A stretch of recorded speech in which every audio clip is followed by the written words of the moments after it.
మరి మత్స్యకారులు శ్రీలం జైలు నుంచి విముక్తి పొందడానికి కూటమి ప్రభుత్వం చేసిన చర్యలేంటి? ప్రధానంగా ఇప్పుడైతే వాళ్ళు తప్పిపోయారన్నదో సముద్ర భాగంలో వాళ్ళు ఎక్కడికి వెళ్తున్నారనే విషయం వాళ్ళకి తెలియదు. నావిగేషన్ చెప్పిన దాన్ని బట్టే వెళ్తారు. చుట్టుపక్కల అంతా కూడా నీరు ఉంటది. వాళ్ళు ఎటువైపు ప్రయాణం చేస్తారన్నది ఎవరికి కూడా తెలియదు. ఓన్లీ ఒక నావిగేషన్ ఆధారపడి మీద ఉంటుంది. నావిగేషన్ లో వచ్చిన లోటుపాట్ల వల్ల, టెక్నికల్ ఇష్యూ వల్ల వాళ్ళు శ్రీలంక జలభాగంలోకి వెళ్ళిపోయారు. వెంటనే జాఫ్నా జైలు అధికారులు అంటే అక్కడ సమీక్షించే ఏ ఏ దేశమైనా సరే కానీ, ఎక్కడైనా సరే కానీ దేశ సరిహద్దులు దాటినప్పుడు వాళ్ళ సెక్యూరిటీ పర్పస్ లో తీసుకెళ్లి జైలు పెట్టడం అనేది ఇది కామన్.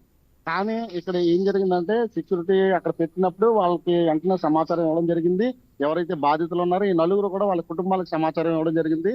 ఈ కుటుంబ సభ్యులు వెంటనే స్థానికంగా ఉన్న ఎవరైతే నాయకులు ఉన్నారో ఆ స్థానికంగా ఉన్న నాయకులను కూడా కలవడం జరిగింది.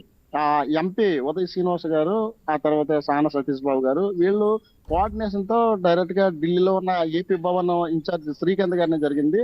ఆ శ్రీకాంత్ అదనపు కమిషనర్ శ్రీకాంత్ గారిని మాట్లాడడం జరిగింది. ఈ శ్రీకాంత్ గారు అక్కడ ఉన్న రాయబార కేంద్రాలు, మన ఇండియన్ రాయబార కేంద్రాల నుంచి అక్కడ ఉన్న శ్రీలంక రాయబార కేంద్రానికి సమాచారం ఇచ్చి ఎప్పటికప్పుడు మాట్లాడుతూ అక్కడంతా కూడా సమీక్షించి, అంటే ఒక కలెక్టివ్ గా ఇక్కడ కేంద్ర ప్రభుత్వము, రాష్ట్ర ప్రభుత్వము, అధికారులు, అలాగే బాధితుల కుటుంబాలు అన్ని కూడా మొత్తం ఒక కలెక్టివ్ గా ఒక సమాచారం సేకరించి అలాగే కోఆర్డినేషన్ తో ముందుకెళ్లడం వల్ల కూటమి ప్రభుత్వం వచ్చిన తర్వాత వివిధ దేశాల్లో చిక్కుకుపోయినా సరే కానీ విత్ ఇన్ రోజుల్లోనే మనకు తీసుకొచ్చే అవకాశం ఉన్నది. ఎందుకంటే వీళ్ళకున్న నెట్వర్క్ అలాంటిది. ఇతర దేశాల్లో కూడా ఈ కూటమి నాయకుల కంటే తెలుగుదేశం కానీ లేదంటే జనసేన కానీ వీళ్ళకు బీజేపీ కానీ వీళ్ళకున్న నెట్వర్క్ ఎక్కువ నెట్వర్క్ ఉంటుంది ఇతర దేశాల్లో. అది అందరికీ తెలిసిన విషయం.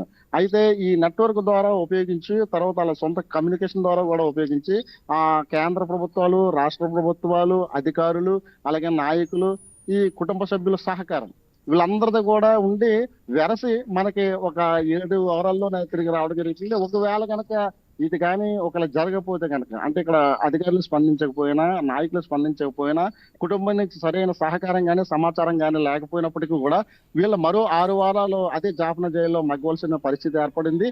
అయితే ఇలాంటి సమయంలో ఇక్కడున్న వాళ్ళందరికీ కూడా మత్స్యకారులకి కాదు, ఇతర దేశాల్లో మైగ్రెంట్స్ ఎవరైతే ఇతర దేశాలు వెళ్తారో వాళ్ళకు కూడా ఒక భరోసా కలిగింది.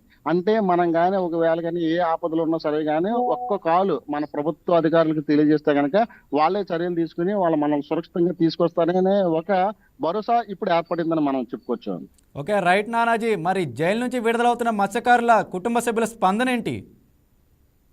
వాళ్ళ నేటికి కూడా అంటే ఈ రోజు కూడా చాలా ఆందోళనగానే ఉన్నారు. వాళ్ళతో మేము సమాచారం తీసుకున్నప్పుడు లేదంటే వాళ్ళతో సంప్రదించినప్పుడు వాళ్ళు ఎప్పుడైతే 12:30కి వాళ్ళు విడుదలవుతారో విడుదలైన తర్వాత వాళ్ళు కూడా వాళ్ళ స్పందన అది కూడా చెప్తానన్నారు.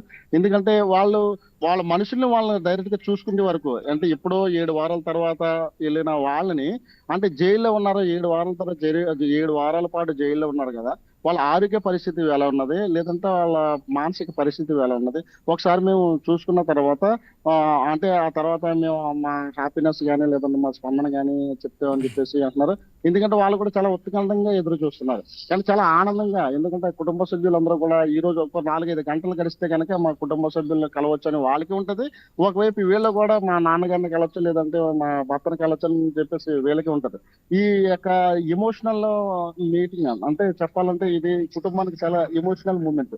ఈ ఎమోషనల్ మూమెంట్ ని కరెక్ట్ గా ఈ 12 గంటల నుంచి 1 గంట మధ్యలో ప్రెస్ మీట్ పెట్టి ఆ ప్రెస్ మీట్ ద్వారా వాళ్ళకి చెప్తారని మనం చెప్పుకోవచ్చు.